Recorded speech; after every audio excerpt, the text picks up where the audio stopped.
Quando você não tem nada a perder, quando você entende que você não tem nada a perder, ou você é mais ousado para sair daquele lugar que você está, ou você vai ficar ali para o resto da sua vida. O Brasil, apesar das suas contradições e da sua imensa quantidade de problemas, tem muita oportunidade para empreender, porque tem muito problema. Porque 80% das empresas quebram antes de completarem 10 anos, né.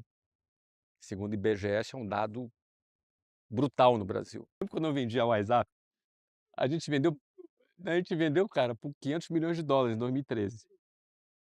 Eu lembro que até alguns meses depois da venda, algumas pessoas me perguntavam assim: "Pô, tu vendeu a WhatsApp, né?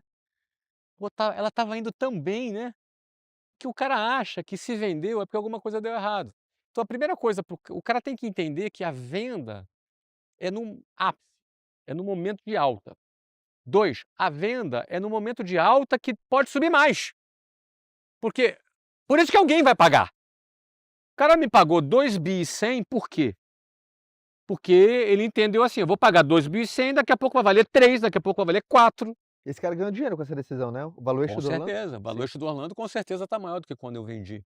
Aí alguma pessoa: "Pô, mas por que vendeu?". Cara, eu vendi porque a gente ia ter Copa e estava vendendo um futuro para o cara. Eu vendi em 2021, já sabia que ia ter Copa em 2026, eu estava vendendo futuro. Você quando vende uma empresa, você vende futuro.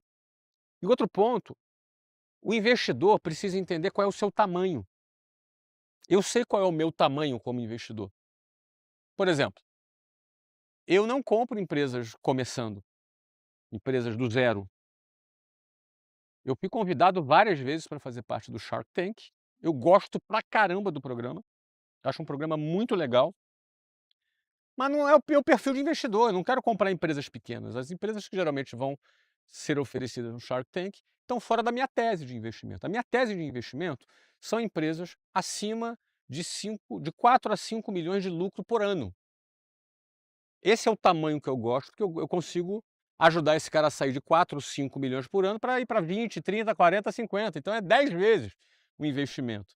O cara ganha, o fundador ganha, eu ganho e está tudo certo. Agora, eu não quero levar uma empresa até ter 1 bilhão de lucro, não é muitos anos. Eu prefiro vendo e vou para outro negócio. Então, eu tenho uma tese que eu saio do A e levo para o B. Quando eu chego no B, aqui é a minha hora de vender. Ah, mas ele pode ir para o C, cara, mas vai ter um outro investidor que tem uma outra tese que leva do B para o C. Eu não. Eu levo do A para o B. Essa é a minha tese de investimento, é isso que eu domino. Aqui é a minha zona de segurança.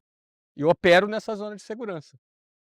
Então, é importante o empresário, o investidor, entender qual é o seu tamanho, qual é a sua tese de investimento. É entre o A e o B, é entre o A e o C, eu sei qual é a minha. Então eu lembro que desde o início eu entrei no Orlando para ficar 7 anos. Essa era a minha meta desde o início. Acabei ficando 8, atrasou um pouquinho por conta da pandemia, mas foi ali mais ou menos na mesma E na pra mesma alguém que época. quer trilhar esse mesmo caminho, qual que é a tua recomendação para esse cara? O cara que quer vender o negócio dele bem, porque ele tá indo bem, ele quer vender, ele Tem quer que fazer. ser quando ele está bem. Segundo, o cara precisa entender que quando ele vende o seu negócio, ele antecipa todo o ganho futuro para valor presente. Então aquele dinheiro é uma antecipação do futuro. Só que tu antecipa e materializa aquele dinheiro no presente, você traz do futuro para o presente e ganha o futuro de brinde. Porque, por exemplo, eu vendi a WhatsApp, eu peguei o futuro e trouxe para o valor presente, peguei essa grana. Depois eu abri o Orlando City, antecipei o futuro, eu tenho 2 futuros já. Só que eu tenho um terceiro futuro. Qual é o meu terceiro futuro? O que eu estou vivendo hoje. Esse presente que eu vivo hoje é o futuro do meu passado. Você já sacou Eu esse já saquei dinheiro essa grana 2 e vezes já já. tá produzindo. Eu já saquei esse dinheiro 2 vezes, agora eu estou fazendo de novo. Então é como se eu estou tendo a minha terceira vida na mesma vida. Então, ou seja, se tempo é o recurso finito e mais valioso que temos, e que a gente não é possível comprar, quando você antecipa futuro e vende o seu negócio, tu está comprando tempo. Então agora nós temos um negócio que é o maior negócio que eu já fiz. Muito bom esse conceito, agora É entendi. maravilhoso, filosoficamente Nossa. é Uhum. poderoso isso aí. É. É muito poderoso. Assim, eu tenho 54 anos, sei lá, cara, eu quando lembro do início da WhatsApp é como se fosse na era paleozoica, sei lá, uma coisa lá atrás, mas ao mesmo tempo foi ontem. Então são vidas que você vai vivendo, como se fossem novas dimensões da sua vida que tu entra e que você pode viver. Talvez a física quântica nos explique isso melhor do que eu estou conseguindo aqui, não é?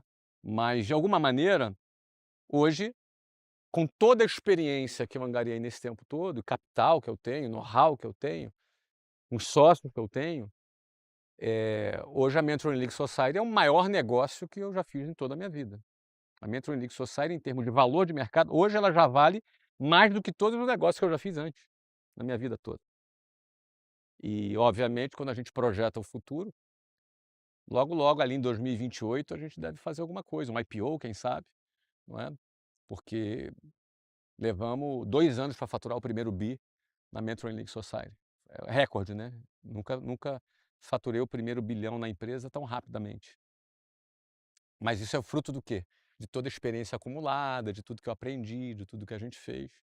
E aí, se a gente for fazer um IPO, lá em 2028, por exemplo, nós vamos antecipar o futuro pela terceira vez.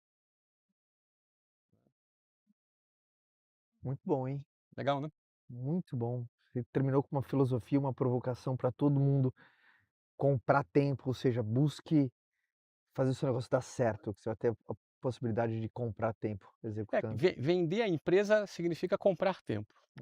E sem contar com o fato de que se tu não vende a sua empresa, ou ela vai ser herdada pelo teu filho, logo você terá que morrer para isso acontecer, não recomendo, ou tu vai quebrar. Porque qualquer empresa, Caio, só tem 3 possíveis destinos. Ou ela quebra, ou ela é herdada, ou ela é vendida. Acabou. Pode pensar aí. Galera que está assistindo, reflete aí. Só existem 3 possíveis destinos. Alguém falou assim: "Ah, você pode dar". Não, dar é sucessão também. Ah, ela pode fazer uma fusão. Uma fusão é uma venda. É uma transação de M&A. É uma venda. É uma venda com pagamento de ações, é troca de ações. Então toda empresa só tem 3 possíveis destinos: ou ela quebra, ou ela é herdada, ou ela é vendida. Por quebrar não é um bom negócio. Você morrer para ser herdada também não recomendo. Então vender um negócio é o ápice do sucesso do empreendedor. É quando você antecipa o futuro para o valor presente. Esse é o ápice. Então a recomendação, quem quer trilhar esse caminho, é começar a enxergar a coisa pela ótica do equity, pela ótica do valor do negócio e não somente de quanto de lucro um negócio pode gerar. Eu costumo dizer que tem que ter coragem, né? Muita coragem, né? Antes da coragem, ele precisa ter a visão, a convicção, o desejo e a Ali, ó, decisão pra dele. tirar do dele, às vezes, que ele juntou ali a vida inteira. Não é fácil, né? E principalmente porque 80% das empresas quebram antes de completarem 10 anos, né? Segundo o IBGE, é um dado brutal no Brasil. Começa com visão. Eu tive uma visão. Minha visão foi que o futebol nos Estados Unidos estava em crescimento. Eu estava certíssimo. Tanto é que eu comprei por X, vendi por Y e hoje já está Z, entendeu? Ou seja, é uma é uma tendência que se confirmou naquela visão. Mas aí, cara, não adianta nada você ter a visão e não ter coragem. Você tem que ter coragem para fazer o cheque. Tem que ter coragem. Eu lembro que eu e a Luciana discutindo o assunto, a Luciana me pergunta: "Qual o pior que pode acontecer?" Eu falei: "Ah, dá tudo errado, o clube fechar e a gente perder US$ 120 milhões". Aí ela: "Só isso? Tá, então vamos". Ah, tudo bem. Não era uma fração do meu patrimônio, não é, e eu tinha uma visão, acreditava que iria crescer. E o terceiro pilar da visão coragem tem que ter competência, porque na hora de executar você precisa ser competente, né. A gente tinha 76 vendedores, inauguramos com 62.500 torcedores e 70% vendidos. Nada disso foi espontâneo, é a nossa competência de vendas, nossa estratégia, nosso marketing, nosso lançamento, a maneira como a gente envolveu a cidade tinha orgulho do clube, pô, o nome era Orlando City, ou seja, a gente criou um argumento de criação de identidade para uma cidade que se sentia Mickey Mouse. Uma cidade em que um personagem de uma empresa privada era mais famosa do que a cidade. Então Orlando tinha um buraco, um gap de identidade. O Orlando City preencheu esse gap e a gente conseguiu capturar essa dor da cidade e, cara, isso explica o fenômeno que foi o Orlando City, eh, até a sua inauguração, até hoje. É um clube super bem frequentado, é um clube super bem cotado dentro da liga, né. Você falou que quando você conversou com a Luciana e você se decidir essa fração,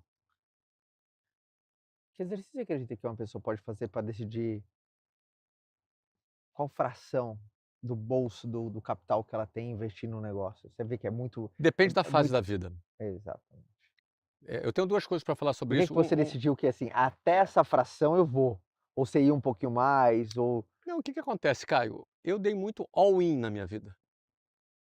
Cara, eu quando comecei minha primeira empresa, a WhatsApp, não é que eu dei 100% do que eu tinha, eu dei 500% do que eu tinha. Eu me alavanquei pra caramba, no cheque especial, 12% de juros ao mês. "Ah, esse cara é louco". Não, cara, louco era eu continuar onde eu estava. Então, no fundo, quando você não tem nada a perder, quando você entende que você não tem nada a perder, ou você é mais ousado para sair daquele lugar que você está, ou você vai ficar ali para o resto da sua vida. E eu tinha essa consciência plena, você entendeu? Então eu dei muito all-in na minha vida, muito all-in. Cara, no Orlando eu não dei all-in, não foi all-in, foi uma fração do meu patrimônio, entendeu? Ou seja, eu não tinha, eh, eu entendia que se alguma coisa desse errado ali, eu aprendi, eu tive experiência, eu vivi uma coisa que eu estava afim de viver, que eu queria viver, que eu estava com vontade de viver. Só que ao mesmo tempo a visão que eu tinha era que ia crescer muito, que a liga estava em crescimento. E eu tinha exemplo da NBA, das outras ligas, sabe. E ao mesmo tempo eu tinha competência, eu sabia, eu sabia vender, eu sabia gerir, eu tinha uma competência de gestão e negócio para fazer. E por último eu estava disposto a pagar o preço, trabalhar, fazer o que tivesse que acontecer, fazer o que tivesse que fazer para fazer acontecer, você entendeu? Então essa pegada é o que eu acho que define, entendeu? Não tem uma matemática, não tem um método, entendeu? Eu enxerguei, estava afim de fazer, era capaz de fazer, se desse errado, estava disposto a perder, não ia me machucar, você entendeu? Óbvio que US$ 120 milhões era muito dinheiro e ainda é muito dinheiro, mas eu estava disposto, você entendeu? pra você qual é a diferença do passo de fé pra imprudência? Quando o cara tá dando um Cara, passo de eu fé, acho que quando não ele tá foi sendo nem um imprudente. passo de fé e nem uma imprudência. Eu acho que o passo de fé é você acreditar naquilo que você não vê. Não era fé, eu estava vendo, eu tive uma visão, eu sabia que eu era capaz de fazer. Todas as características necessárias para eu dar certo eu tinha. Eu sabia vender, eu sabia gerir, eu fiz as análises, ou seja, não era fé. Fé é quando você acredita em alguma coisa que você não vê. A fé é a certeza daquilo que você espera e daquilo que você não vê. Eu via. Não a fé é maior do que o que eu fiz. O que eu fiz não exigiu fé, exigiu só eu enxergar, pagar e trabalhar. Fé é quando você espera que alguma coisa que não depende de você aconteça. Aquilo lá dependia de mim, né. Então, ou seja, não vejo que não foi nem passo de fé e nem prudência, nenhum dos 2. Foi uma visão, coragem e competência. É assim que eu vejo, entendeu? É. Empreender fora do teu país foi uma novidade pra você? Isso foi a novidade. Foi a primeira vez que não, mais ou menos, né, eu já tinha assim, eu tinha franquias fora do Brasil, né, tinha na China, tinha no México, na Colômbia, na Argentina e no próprio Estados Unidos. Ali não, eu estava criando e investindo num negócio meu diretamente, né, foi a primeira vez. Você viu alguma diferença? Principalmente no começo, você falou assim: "Cara, não sabia que jogar o War assim É bem é diferente. bem diferente". Eu vi Quais bastante diferença. quais são? É que também, apesar da diferença, eu entrei muito por cima, né, cara.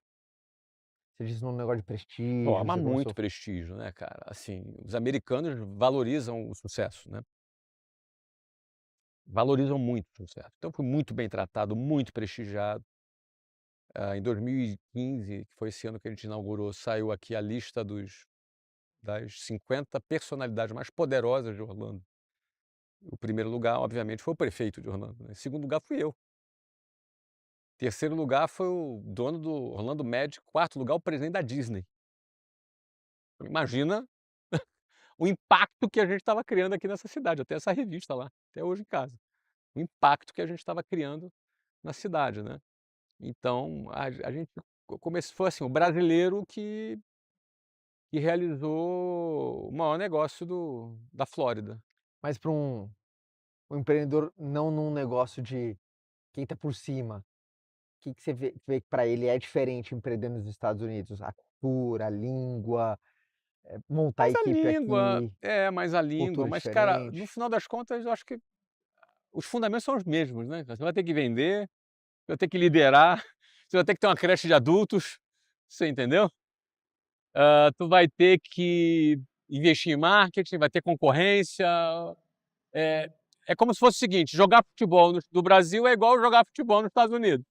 Talvez nos Estados Unidos você vai ter que correr mais, no Brasil vai ter que ter mais habilidade, entendeu?